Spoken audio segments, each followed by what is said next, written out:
आप सबका यहाँ आने के लिए समय निकालकर मुझे मेरी बात कहने का अवसर देने के लिए बहुत बहुत धन्यवाद।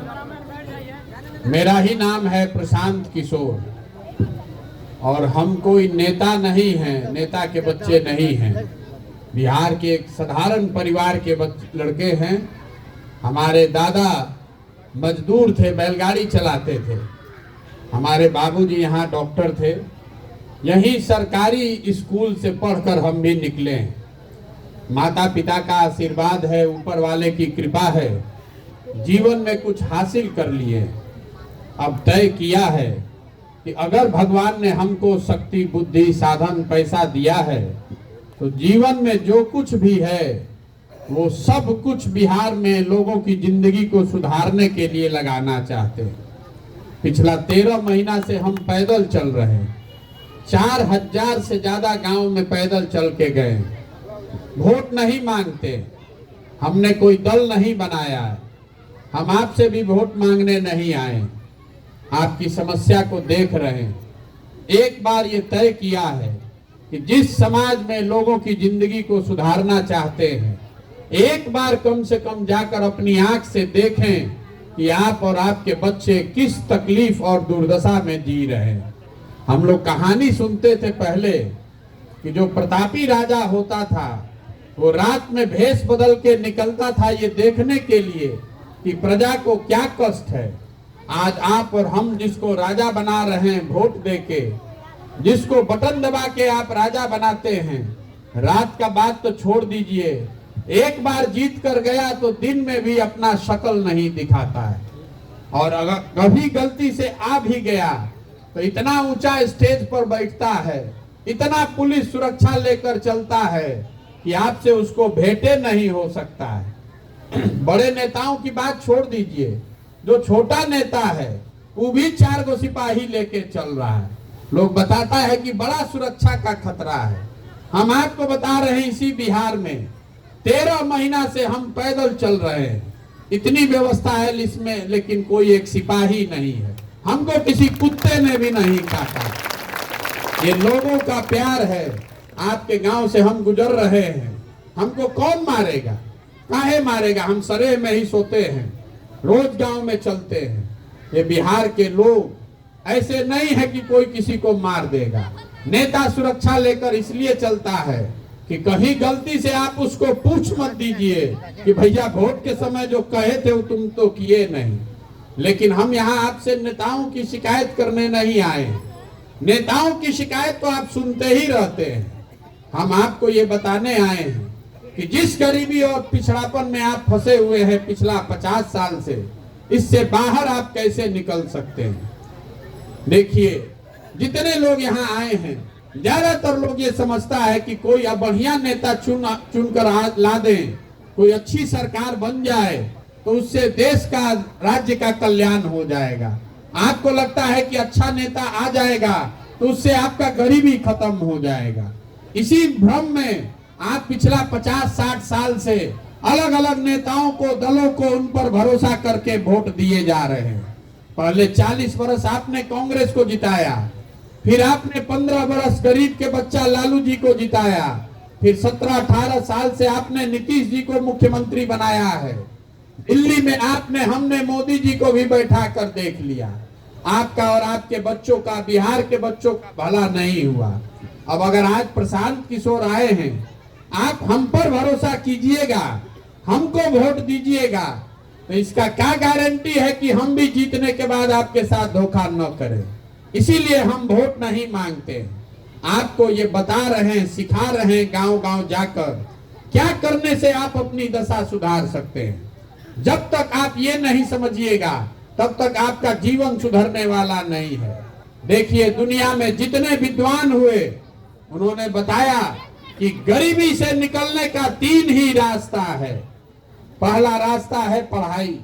अगर आपके बाल बच्चे पढ़ लिख जाएं, पढ़ लिख के नौकरी कर ले तो उनका जीवन सुधर सकता है। दूसरा रास्ता है जमीन। अगर आपके पास जमीन हो तो खेती किसानी करके भी आप अपना जीवन सुधार सकते हैं। और तीसरा रास्ता है पैसा, पूंजी। अगर आप पढ़े लिखे नहीं हैं, आपके पास जमीन भी नहीं है, अगर आपके पास पैसा हो तो कोई ना कोई छोटा मोटा रोजी रोजगार व्यापार करके आप अपना जीवन चला सकते हैं। बिहार में आप अपने गांव पंचायत में देखिएगा तो आपको पता चलेगा कि यहाँ 2/3 से ज्यादा आदमी के पास ये तीनों में तीनों चीज नहीं है। गरीब का जो बच्चा है यहाँ पढ़ने जा रहा है, वो पढ़ नहीं रहा है, खिचड़ी खा के घरे आ रहा है। आप में से कुछ पैसे वाले लोग हैं जो अपने बच्चों को ट्यूशन करा रहे हैं, प्राइवेट कोचिंग कराते हैं, प्राइवेट स्कूल में भेजते हैं। आपके बच्चों का भी भला होने वाला नहीं है। स्कूल आप भले प्राइवेट में पढ़ा दीजिए, कॉलेज तो उसको सरकारी में ही जाना पड़ेगा। तो नीतीश कुमार के इस राज में स्कूल से खिचड़ी बट रहा है और कॉलेज से डिग्री बट रहा है, पढ़ाई दोनों में कहीं नहीं हो रहा है। तो जब आपका बच्चा पढ़ेगा ही नहीं, जब आपका बच्चा पढ़ेगा ही नहीं तो कोई सांसद बन जाए, कोई मुख्यमंत्री प्रधानमंत्री बन जाए, आपके अनपढ़ बच्चे को कोई डॉक्टर इंजीनियर कलेक्टर नहीं बना सकता है। उसको जीवन भर मजदूरी ही करना पड़ेगा। तो यहाँ ज्यादातर रहने वाले परिवार के पास पढ़ाई का सुविधा नहीं है। दूसरा रास्ता आपको हमने बताया जमीन का। खेती करके आपका जीवन क्यों नहीं सुधरा? वो इसलिए कि बिहार में गरीब के नाम पर, समाजवाद के नाम पर राजनीति हुआ, लेकिन यहाँ भूमि सुधार जीवन में कभी किसी ने लागू नहीं किया। जिन लालू यादव ने समाज के वंचित लोगों को आवाज दिया, उसको जमीन नहीं दिया, उसको पढ़ाई का व्यवस्था नहीं कराया। नतीजा क्या है? यहाँ 100 लोग जो रहते हैं, 100 में 60 आदमी के पास जमीन है ही नहीं। तो आप खेती कीजिएगा कैसे? और जो 40 आदमी है जिसके पास जमीन है थोड़ा बहुत, उसमें 35 आदमी ऐसा है जो 2 बीघा से कम का खेती करता है। तो जो बिहार में खेती होती है, खेती किसानी करने वाले लोग हैं, ये कमाने के लिए खेती नहीं करते हैं, ये खाने के लिए खेती करते हैं। आपके खेत में उतना ही उपज रहा है कि आपका और आपके बाल बच्चे का पेट भर जाए। खेत से कमाने का उपाय नहीं है। अगर घर में बेटी का ब्याह लग जाए, आपके घर में कोई बीमार पड़ जाए, तो 1-2 कट्ठा जमीन बेचे बगैर उपाय नहीं है। तो आपके पास, आपके बच्चों के पास पढ़ाई का साधन है नहीं, खेती से कमाने का रास्ता है नहीं, तो एक रास्ता बचा। अगर आपके पास पैसा होता तो सरकार जाए चूल्हा भाड़ में, आपके पास पैसा होता कुछ नहीं करते, 4 गो गाय भैंस पाल लेते, अपने गांव में किराना का, फार्चून का, खाद का, कपड़ा का, सीमेंट का दुकान खोल लेते। वो आप क्यों नहीं कर पा रहे हैं? वो इसलिए कि बिहार में रहने वाले जो 100 लोग हैं, इसको याद रखिएगा, सरकार चाहे जितना दावा कर ले, 100 लोग जो बिहार में रहते हैं उसमें 80 आदमी ऐसा है जो दिन में 100 रुपया भी नहीं कमाता है। तो इस महंगाई के जमाना में अगर आप दिन में 100 रुपया भी नहीं कमाते हैं तो खाइएगा क्या, बचाइएगा क्या, रोजी रोजगार के लिए पैसा पूंजी कहां से लाइएगा? इस यही कारण है कि बिहार से गरीबी खत्म नहीं हो रही है। जिसको आप वोट देना है दे दीजिए, जिसकी सरकार बनानी है बना दीजिए। सरकार चाहे सड़क बना दे कि घर घर बिजली ला दे, आपको 4 किलो अनाज दे दे कि आपको इंदिरा आवास दे दे, आपका गरीबी नहीं खत्म हो सकता है। आपका गरीबी खत्म होगा तब जब आपके बच्चों के पढ़ने का सुविधा हो, जब आपको खेती से कमाई का रास्ता निकाला जाए और घर घर लोगों को रोजी रोजगार करने के लिए कर्जा पैसा मुहैया कराया जाए। तब आप कहिएगा कि अगर यही 3 रास्ता है तो ये होगा कैसे, ही न बताइए। तो हम आपको यही बताने आए हैं। हम आपको वो मंत्र सिखा रहे हैं कि अगर आपको हमारी बात समझ में आ जाए तो वोट आप चाहे जिसको देना है दे दीजिए, और कुछ हो चाहे नहीं, आपके बच्चों के लिए पढ़ाई या रोजगार हो जाएगा। हम आपको वो रास्ता बताएं, उससे पहले आपको ये बताना चाहते हैं कि आपकी ये दशा है क्यों। पहले वो आईना के तरह देख लीजिए। हम आपको एक सवाल पूछेंगे, हर आदमी को उसका जवाब देना है, हाँ चाहे ना बोलना है हाथ उठाकर। आपको 1 मिनट में दिखेगा कि आपकी दुर्दशा क्यों है। जरा सोच के बताइए, आपके गांव में और कुछ हो चाहे नहीं, सभी के बच्चों के पढ़ने के लिए अच्छी व्यवस्था होनी चाहिए कि नहीं होनी चाहिए? सबको बताना है हाथ उठा के। कथा सुनने नहीं आए हैं आप यहाँ, फिर से हाथ नीचे कीजिए। पूछ रहे हैं, सबको बताना है, हाँ चाहे ना, जोर से बोलिए। आपके गांव में और कुछ हो चाहे नहीं, सभी के बच्चों के पढ़ने की व्यवस्था होनी चाहिए कि नहीं होनी चाहिए? आपने कहा है, हम नहीं बोले। आप लोग कह रहे हैं कि ना भैया पढ़ने का व्यवस्था होना चाहिए। आप में से बहुत लोग हैं जो खुद पढ़े लिखे नहीं हैं। कोई अगड़ा है, कोई पिछड़ा है, कोई गरीब, कोई अमीर, कोई मुस्लिम, कोई हिंदू, कोई महिला, कोई पुरुष, लेकिन सबको इतना समझ है कि ना भैया पढ़ने का व्यवस्था तो होना चाहिए।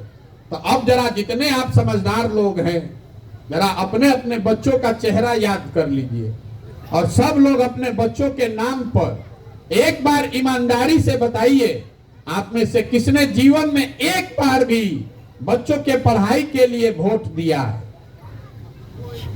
देखिए, पूरा गांव पढ़ा लिखा, अनपढ़, समझदार, बेवकूफ, महिला, पुरुष सब शांत।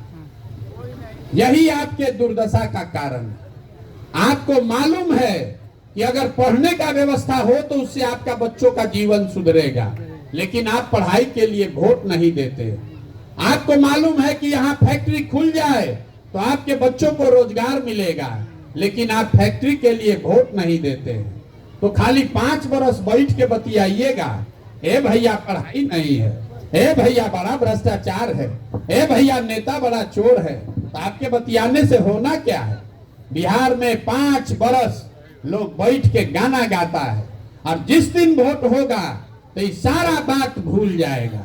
वोट के दिन बिहार के आदमी को खाली 4 गो बात बुझाता है। पहला बात, हमारा जात क्या है और कौन हमारा जात का नेता खड़ा है। वो नेता चोर हो, बदमाश हो, काम किया है नहीं किया है, अपने जात वाला है तो उसी को जाकर वोट दीजिएगा। जो जात से बच गया वो धर्म में फंसा।